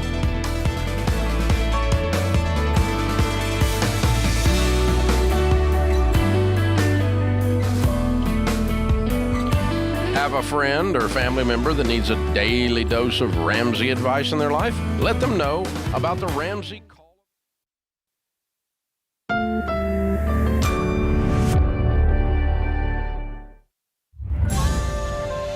This is The Ramsey Show. you can be intentional about your character. You can have money and a career. You are the hero in your story. Live from the headquarters of Ramsey Solutions, broadcasting from the Dollar Car Rental Studios, it's the Ramsey Show, where debt is dumb, cash is king, and the paid-off home mortgage has taken the place of the BMW as the status symbol of choice. I'm Dave Ramsey, your host. Thank you for jumping in, America. This is your show. Open phones at 888-825-5225. Ken Coleman, Ramsey personality, #1 best-selling author, and host of the new book, From Paycheck to Purpose, The Clear Path to Doing Work You Love, is my co-host today. So we'll take your questions about your life, your career, your job, which he talks about on the Ken Coleman Show every day on 75 radio stations, a podcast, and YouTube. And we'll take them right here as well. And we'll talk about your life and your money. Free call at 888-825-5225. Christy is with us in Asheville, North Carolina. Hi, Christy. How are you? Hey, Dave. I'm good. Thank you so much for taking my call. Sure. What's up? First, I wanted to say thank you because just going through your program, we are debt-free, including our home. Yay! And thank you. Yes. So we're doing step 4, and we're about to start step 5. Our daughter is 7 years old, and we're trying to decide between the 529 or the ESA, and kind of leaning towards the ESA because by the time she's 18, that'll probably be enough because we don't want to put too much and, pay for stupidity. So just kind of wanted your opinion on the differences. Okay. All right. Well, to clarify, if your home is paid for, you're at baby step 7. And so now you're saving. You're continuing to save for retirement, continuing to save for college, but this is all just wealth building. Baby step 7 has just become wealthy and outrageously generous. So if you have an emergency fund, you're 100% debt-free, house and everything, you're at baby step 7. But anyway, the ESA and the 529 are kissing cousins, obviously. They're very similar. ESA is Educational Savings Account. It is only one thing. It is only $2,000 a year, and it is only for people that make less than $200,000 a year household income, and it only grows tax-free, and there is no tax deduction for what you put into it. And so if you put a mutual fund into an ESA, it's going to grow tax-free for the number of years, and you can put up to $2,000 per year into that. And that's it. Very simple, very cut and dried. It can't be anything else. 529 has a bunch of things under that heading, a lot of which we don't recommend. For instance, prepaid college plans with some of the states are technically 529 plans. There's another kind of 529 that locks in the investments, and they're frozen. You can't move them once you pick them. They're fixed the entire time. No flexibility. Bad 529. There's another kind of 529 that's a life phase, where they move the investments to more conservative investments, less risky investments as the child ages automatically. I don't want you to do that. I want you to manage the money. Okay? The only kind of 529 we have is where you pick the mutual funds, just like you do in the ESA, so they're just alike like that. You invest in them and you completely control them. They will not move unless you move them. And no one else is going to do it for you, and you're in charge. Okay, just like the ESA. Now, so once you've done that, if it's that kind of 529, the differences in the 529 and the ESA are not many. Both are after-tax investments. Both grow tax-free. Both allow you to control and move the investments inside of them as many times as you need to, and within the mutual fund families particularly is a great idea. Okay, so all of that's the same. You do not have an income limit of household income limit of $200,000 on the 529, and you are not limited to the $2,000 per year. Most 529s allow up to $10,000 a year, some even more. So if you want to put more money in, or you make a little more money, that type of 529 does exactly the same thing, but allows you to put in a little bit more and deal with a little bit more. Or if you're playing catch up and you make $300,000 a year, you want to dump some money in, that's fine. But if you got a baby and you make under $200,000, and you can drop $2,000 a year into it, you're going to be just fine. You're going to have a lot of money. You have $150,000 probably in there. But if it's in a good mutual fund by the time that baby's 18, and like you said, that's enough to start making some really good choices. You're probably going to have some other wealth if you want to add to it, and you're going to be in really, really good shape. So very well done. It's an interesting discussion, and it's great to get ahead of it, isn't it, Ken? It really is, because when you start to think about, if any investing advice or thinking about, putting money away and watching that compound, it doesn't have to be a lot. And that's a wonderful example on how you can, $150,000 for one kid is more than enough for any kind of quality education that you're looking at today. I don't know about 20 years from now. Well, that's a great point. That's a whole nother discussion. Yeah. Well, and it's a good discussion to have. It really is. Because higher education, I think it has problems. It's very susceptible right now. There's no question. I think this idea that they just get to keep raising the price forever is over. I do think that is over. I think you're going to see the cost of it. I think you're going to see a splintering. I think you're going to see more and more organizations training people for the jobs at hand. Google's already doing this. They've come out, and it's very, very clear move into the marketplace, and you're going to see other large companies come alongside of them. So that should be plenty of money, we hope. I think it will be, but that is a separate prediction and conversation. But the cost of college and higher ed is going to have to be reckoned with, because I think this student loan, of course, we got this great documentary coming out, Borrowed Future. It's going to absolutely punch all this right in the face. And I hope, tip the domino. I believe Borrowed Future, our documentary, could be, Dave, the tipping point that finally, I believe, we make this a more mainstream conversation. Yeah. We all are pretty much in agreement that the student loan program is an epic failure. Absolutely. We're all pretty much in agreement that this unfettered flow of money out of Washington to these universities has caused them to, without reservation, raise price after price after price after price after price. So the supply of cash has driven the price up unbelievably. Yeah. And then you add to that, the pandemic comes along, and now they want to charge just as much for you sitting at home. That's right. Now there's no football games. Yeah.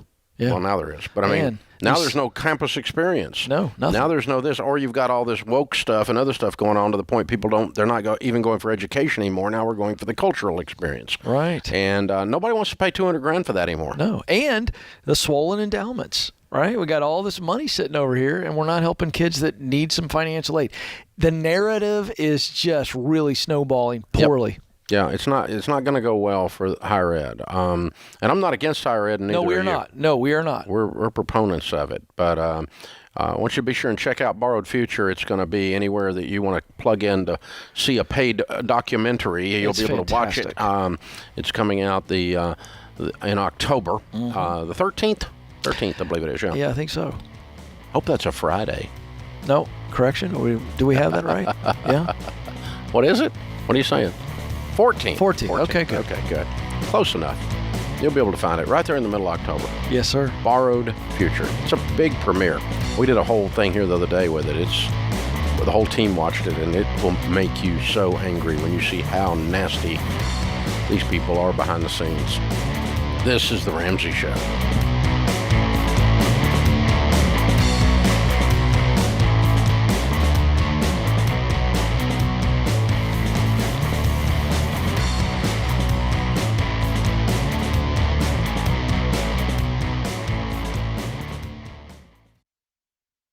Stop paying your overpriced wireless provider and switch to Pure Talk. They use the same network as the larger providers for much less. For just $30 a month, get unlimited talk, text, and 6 gigs of data with no contract. The average family saves over $70 a month by switching to Pure Talk. Just go to puretalk.com and enter the promo code Ramsey to save 50% off your first month. Pure Talk, simply smarter wireless.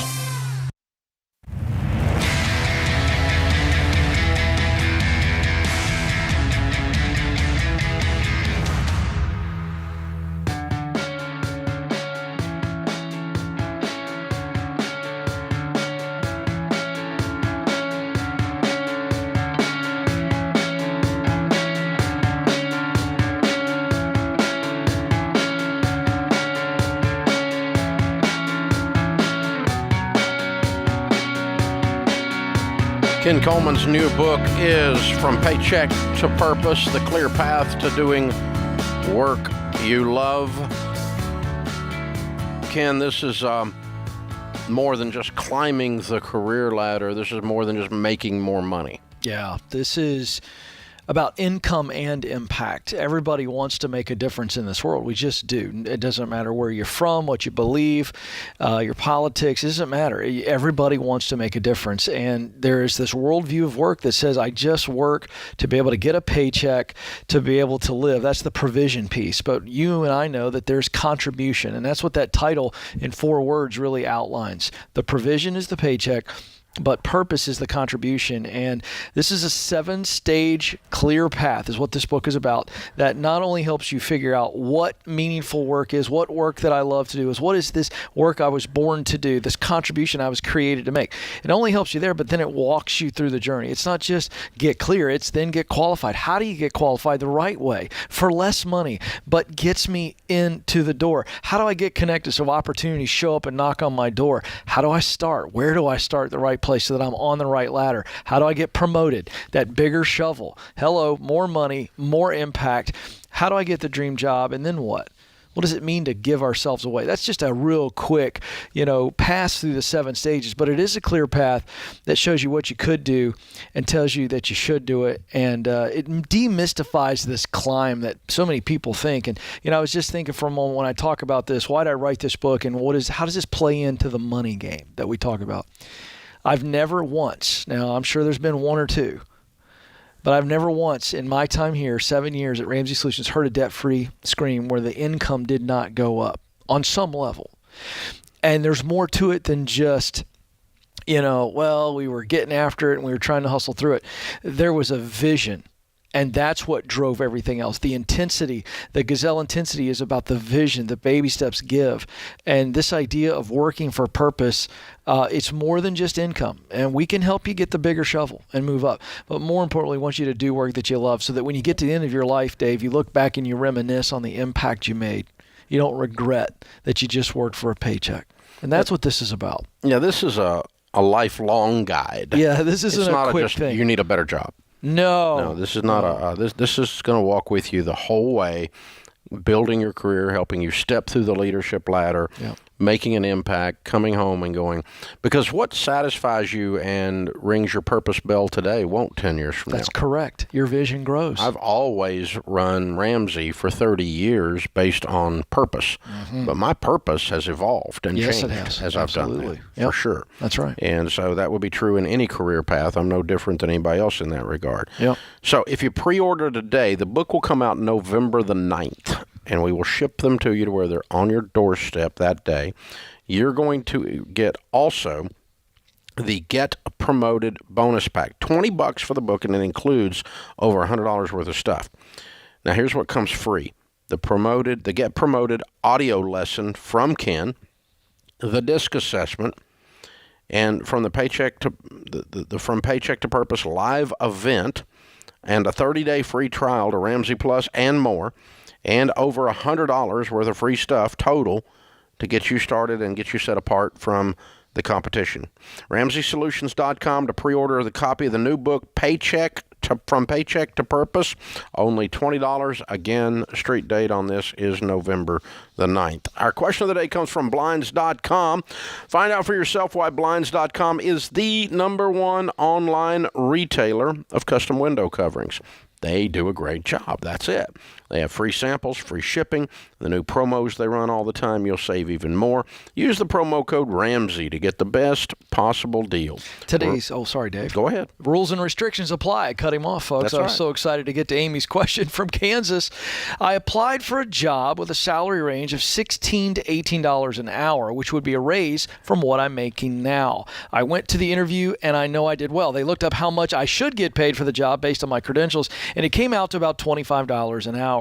I'm afraid that their budget may get in the way of me being considered for the opening. This job is very specialized, and it's not something everyone can do. What I should be paid disqualify me from getting the job? So what Amy's asking here is hey, they looked it up, and they think I'm going to want $25 an hour, but the 16, or they think 18, you're not going to stay because you're going to get $25 an hour. That's right. So what do I do? So here's the deal. It shouldn't keep you from getting the job, Amy, if you communicate properly. And the fact that they've already told you, well, we think it's $25 an hour is what you could make. You got to go, hey, It was advertised at 16, 18, or that's what you told me. And I'm thrilled to jump in at 18. I'm ready to go, or whatever they offer. I want to prove myself. I want to grow. I want to do this work. Don't let that bother you. I think this is a good fit. You got to communicate that. And I think that humility, but just straight up honesty that you want the gig, and tell them why you want the gig.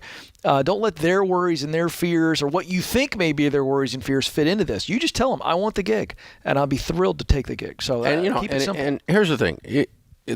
My kids years ago, there's 1,000 years ago, they were teenagers, it feels like, but they had this thing, what they did, and they called it awkward turtle, right? and that was, if a conversation is awkward, what do you do? Oh, this is awkward. It's an awkward moment, right? Right. And, that's what this is. That's exactly right. And the best way for the elephant in the room to magically disappear is to say, there's an elephant in the room. Great. It's so true. Poof. Yeah. He goes away. Yeah. Here's the elephant. You guys looked it up, and this job pays $25 an hour. You don't have the budget for that. You're afraid I'm going to leave because somebody's going to offer me $25 an hour. I'm saying I'm not doing that. Yep. I'm taking the job. Yep. You need to hire me. This is a done deal. Quit your fretting. Yeah. You say that, poof. Yeah. There's nothing to be tense about here. Yeah. Just humble and honest. The only question is whether they believe you on that or not. But here's the thing. People are paying some ridiculous figures for jobs for people to move now. I'm hearing just some bizarre numbers on things out there just to get human beings to show up to work. Yeah, it's going to blow their mind when you tell them you want the gig. Yeah. They're going to look at you like you got horns growing out of your head. We get in trouble sometimes. I've been married 23 years, coming up on 24 years.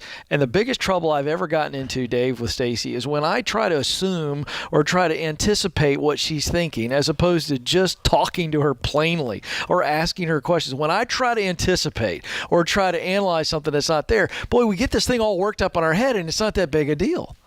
Just tell them, I want the gig. There's so much low-hanging fruit here that I could come with. There's no way that you could know what's in Stacy's head because it's way smarter than yours. That comes to mind, doesn't it? That's just one item. You're absolutely right. That's just one of the myriad of reasons why I shouldn't do it.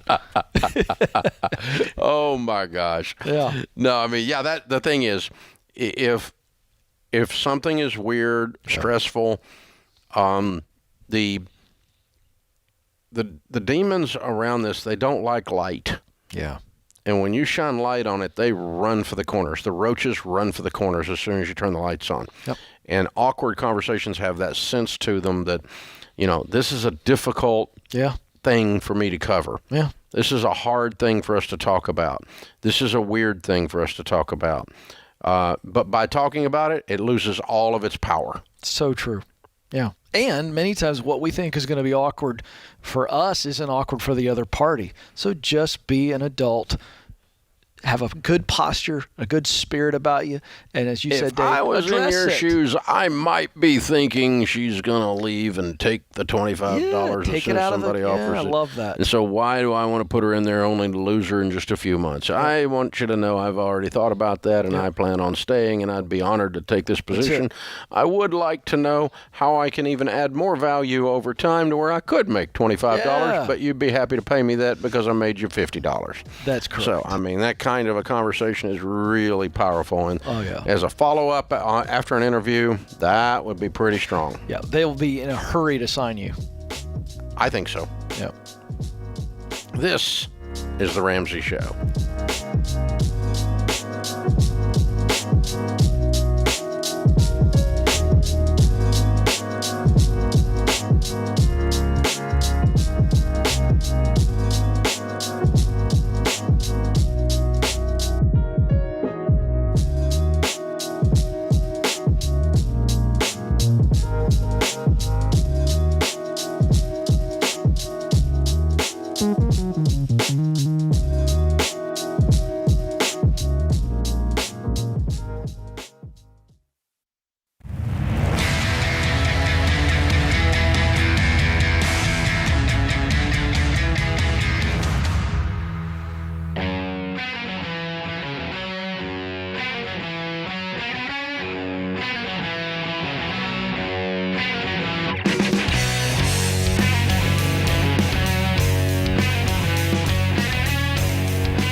lobby of Ramsey Solutions on the debt-free stage. Evan and Liz are with us. Hey, guys, how are you? Hi, Dave. Doing great, Dave. Welcome. Where do y'all live?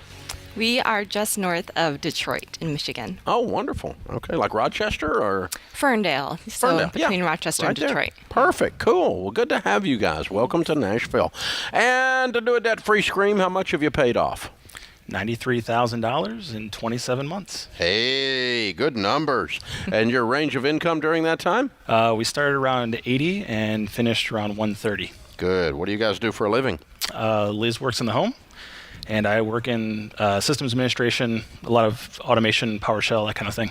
Cool. IT, computers. I can tell. That. Yeah. That kind of stuff, yeah. So I got to ask real quick, what led to the big jump here? That's a big jump. Yeah.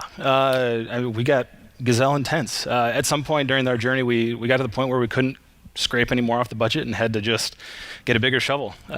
So how'd you increase your income 50 grand? Yeah. Yeah, I know. It sounds crazy.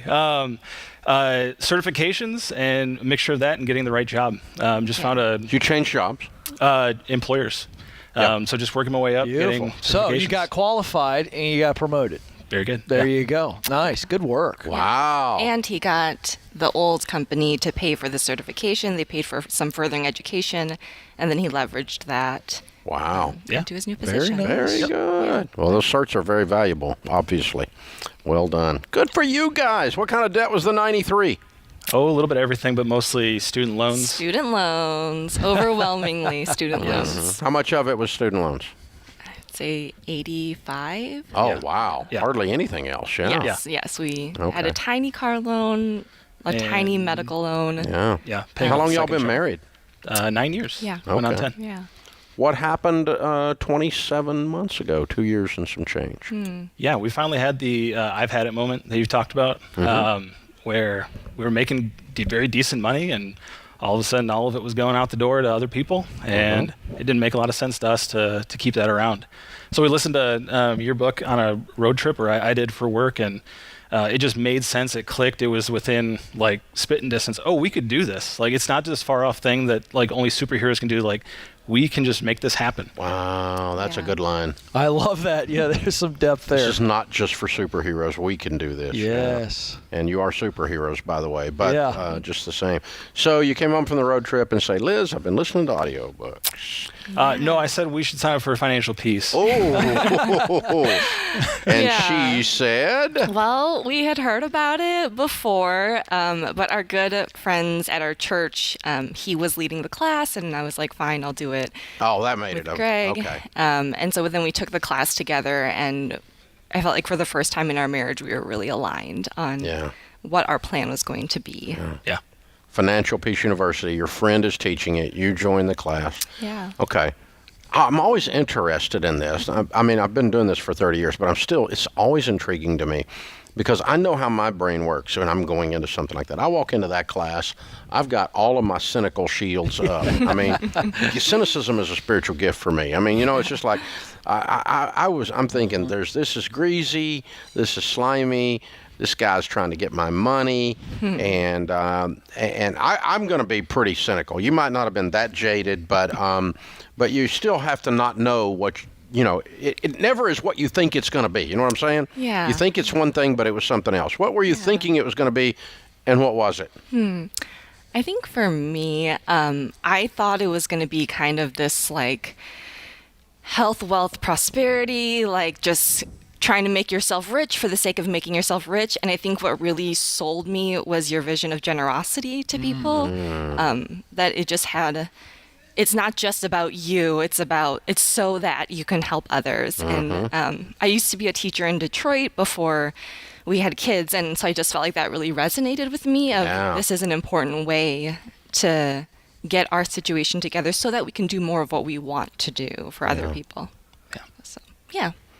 Yeah, that does change it. That changes the nobility of it to say it's about others, and because it is. Yeah. But it changes the spirit on how you're going. And so you just come home from the first class and say, "Game on, we're doing it," huh?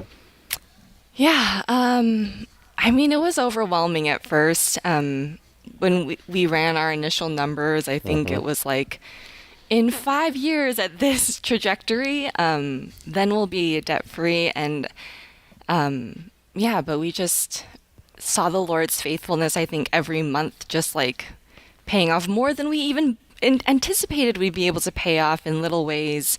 And so I think that motivated us. And as we saw on our spreadsheet, the time kept decreasing and decreasing. Yeah. So. Yeah, Evan, it's fun when spreadsheets quit working.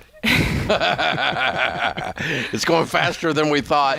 Yeah. This is going good. Yeah. It builds up emotional, psychological, spiritual momentum. Yep, absolutely. Yep, 100%. Wow. I want to ask you this. You just talked about that overwhelming, it's just so much to take in, right? Yeah. And you go home and you put the first plan together 5 years. Boy, that feels like forever, right? Mm-hmm. But at some point, you get to that class, and I'm just wondering how much the community of other people going through it help you not be so overwhelmed with the climb. You're not alone. Speak to that and what that felt like going through it with other people. Yeah, absolutely. I think the transformation in our marriage was we were at a point where we both felt like we were dealing with finances separate. And then all of a sudden we started having these conversations. And I think the same thing happened within our community at church where we're not having to deal with the separate struggles. Yeah. But now we're very open with our numbers. We just televised our numbers right. to everybody, right? We can be open with that. We can say, hey, we struggled. Hey, we never talked about finances the first 8 years of our marriage, first 7 years of our marriage. And it wasn't good. Like, we didn't have shared values. We didn't have these shared things. And I feel like it opens a avenue of vulnerability that I think we all kind of need. That's powerful. Yeah. And I think a sense of freedom that you're not defined by this. Like, it's okay. This doesn't define who you are as a person. And there's no stain on you. There's a brighter future. Yeah. Removes the shame. Yeah. That's good. Way to go, guys. Thanks. Heroes, man. Look at you. How's it feel to be free? Amazing. So good. Was it worth the sacrifice? It was worth it, and worth it for our kids, and we have hope for them for the future. So we're really. What was the weirdest thing you did to cut spending down to nothing? I don't know about cutting spending. We lived really minimally, but he did some funky things for side gigs before he got the job promotion. Okay. Yeah. I think the weirdest thing was scorekeeping at a table hockey tournament one weekend for like a cool $100. Scorekeeper. Yeah.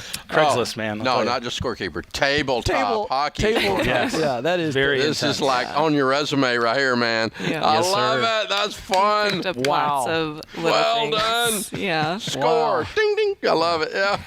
By the way, don't call us and tell us there's not a way to make extra money. The man made $100. Scorekeeping for tabletop air hockey. Yeah.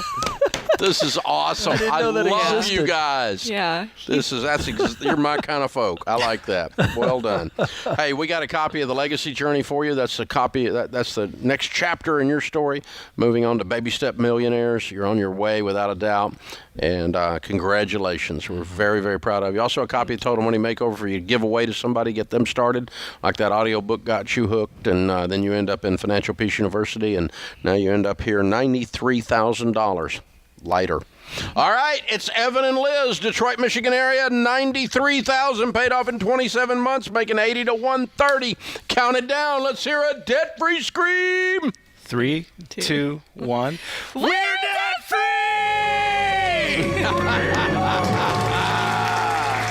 They did it.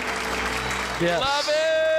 Their church and their group at Financial Peace, everybody cheering them on. That's amazing. Yes. Well done. Good community. You got to have people around you loving you well. This is The Ramsey Show.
Our scripture of the day, Proverbs 22:3, the prudent see danger and take refuge, but the simple keep going and pay the penalty. Dale Carnegie said, be more concerned with your character than with your reputation. Your character is what you really are, while your reputation is merely what others think you are. In a social media age, Ken, that is a good thing right there to read again. Yes, it is. Be more concerned with your character than with your reputation. Yeah. Your character is what you really are, while your reputation is merely what others think you are. Yeah. There you go. Just like that. Turns out, Dave, too, that when you actually are a person of character, your reputation's really good. Most of the time. Generally. Yeah. Yeah. But with social media, they... You mean it can take out? Yeah, sure. Yeah. People take shots that aren't true. But those that about actually you, know about me, about this place, Yeah, but a stranger doesn't get to say what they think Dave Ramsey's reputation is, in my opinion. A stranger who doesn't know you. I discount that. They got to know you. Anybody that knows you, friends, people that work closely with you, you have a reputation. That is what everybody hears and says out there. Very different. That's all I'm going to say. Okay, that makes sense. Okay. When you're a person of character, your reputation with the right people takes care of itself. Yeah, I got you. Okay. Tyler, with the ones that matter. Yeah. Yes. Tyler's in State College, Pennsylvania. Hi, Tyler. How are you? Hey, Dave. Doing great. How about you? Better than I deserve. What's up? Yeah, so my question is related to business and checking accounts. I'm a business owner. I've always operated my business out of a business checking account along with a business debit card. As the business scaled up over the years, my expenses are becoming a little bit higher and more frequent, and my current card only has a $2,500 limit, and each time that I go above that, I got to call into the bank, and each time they're really pressing me on the business credit card. And just today when I went to do it, they actually denied it altogether and weren't going to let me do it unless I upgraded to their business credit card. So I guess my question is, what do you recommend in that? Like, how are you running your business, being like a multi-million-dollar business and all that? What's your recommendation there? It's time to change banks, dude. Yeah, that's what I'm thinking. Yeah. See, they got confused about who the customer is. The customer was sitting in front of them telling them what he wanted, and they start putting demands on you on how you're going to use your money in order to have the privilege of doing business with these doofuses. I'm out of there. Man, the spirit on that is pitiful. Yeah. I don't care. Even if it wasn't in violation of what I teach, just the way they treated you today, dude. Right. That's what I'm talking about. So here's what we've had to do. We've got, I think, Lord, I've lost count because I don't keep up with it daily anymore. I used to be real concerned with it, but I'm not anymore. I think we've got 150 people carrying debit cards out of our 1,000.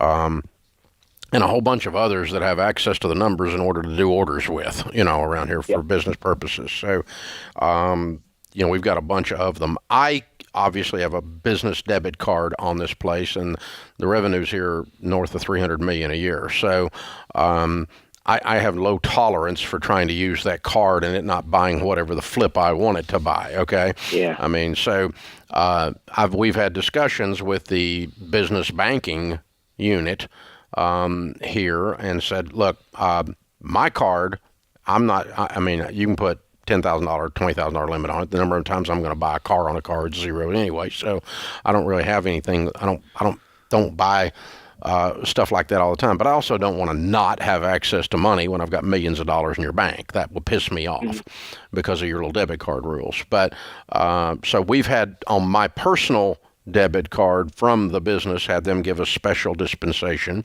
They should do that for you. And $2,500 is ridiculous. It ought to be at least $5,000. And you can look at it, and you'll probably be surprised the number of times you go above $5,000 unless you're doing a bunch of travel or something is unusual anyway. Yeah. Yeah. So unusually low. So you need to change banks based on that spirit. But we've got different people inside this. But for instance, if one of our live event producers is going to book a block of rooms. We're going into a Hyatt and we're going to take down 150 rooms and they want a card. Well, obviously, a daily limit is going to be a problem on that. So, and that's how we use our debit cards here. So we have some interaction with the bank on a regular basis, but we also have higher than normal limits on some of the daily amounts and total amounts on the cards. Obviously, the cash has to be in the account to cover it as a debit card. That's not what we're discussing here. But I think more than anything else, what you're discovering is you have a bank that doesn't understand your value as a customer, and you need to find one that does value you. By the way, we did change banks, and one of the reasons was the old bank that I'd been with for 1,000 years got bought up a bunch of stuff and became much more corporatized and became inflexible, even with an account our size. They started giving us a hard time on all kinds of different things, and we're just like, you know what? I'm not negotiating with you people. You're just a flipping bank. I mean, there's one on every corner. There's a lot of them would like to have our account. A lot of them like to have your account, Tyler. I'd go get somebody else. What are you thinking? I think you're absolutely right. It's your money, and somebody made a decision on the 5th or 6th or 15th or 25th floor, and I think the spirit is absolutely it's wrong. They don't want to help you grow. They just got their rules, and I'd take off. I'd go talk to some other bank and go, hey, here's the deal. Here's what I'm looking for. And look them in the eye and interview them. Interview banks just like you would, like one of our ELPs. I'm getting ready to hire you for my banking services. Yeah, I'm a small business. Are you good enough? Yeah, stay out of my way. Can you let me do my thing? If so, I'll bring my money to you.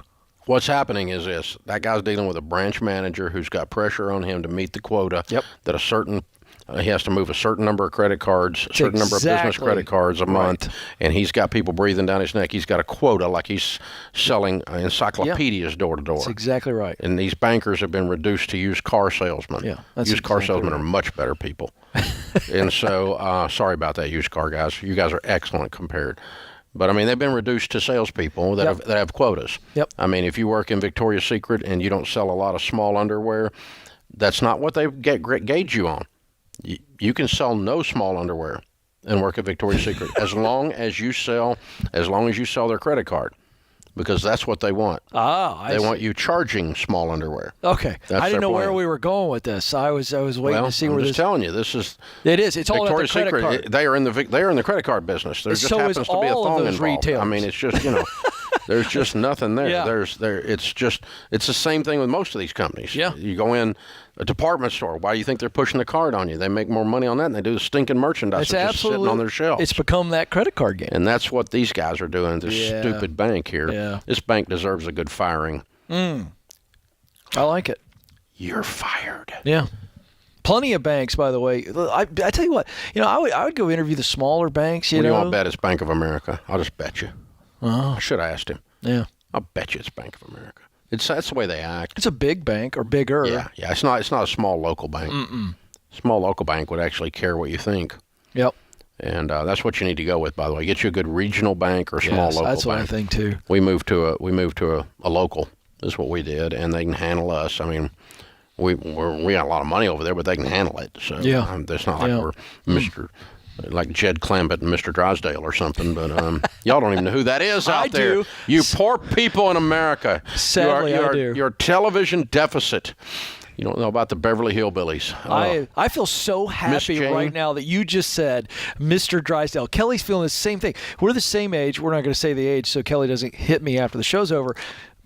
I know, you're a little bit older, but Mr. Drysdale, that is classic TV right there. That's classic. That's a banker who was beholden to the rich oil baron, Jed Clampett and the Beverly Hillbillies, okay? Yes. And he ran around all the time trying to make his customer happy. That's what you want. It's been since the 1950s and 60s with black and white TV since bankers understood what their freaking job was. That's so good. And it's not to sell you a credit card. That's so good. It was to make you, the depositor, happy. Yes. Oh, man. What a lost world we live in. I know. I'm going to go home and watch the Beverly Hillbillies. It's got to be on somewhere. I've had 2 references to them in 3 hours. So. You have? Have you seen a show lately? No. When you were channel surfing? I'm having flashbacks. Okay. From my childhood. That's all it is. It's an old man thing. It's old man flashbacks. Ken Coleman, good job today. Good job, James Childs. Good job, Kelly Daniels in the booth. I am Dave Ramsey. We'll be back with you before you know it. In the meantime, remember, there's ultimately only one way to financial peace, and that's to walk daily with the Prince of Peace, Christ Jesus.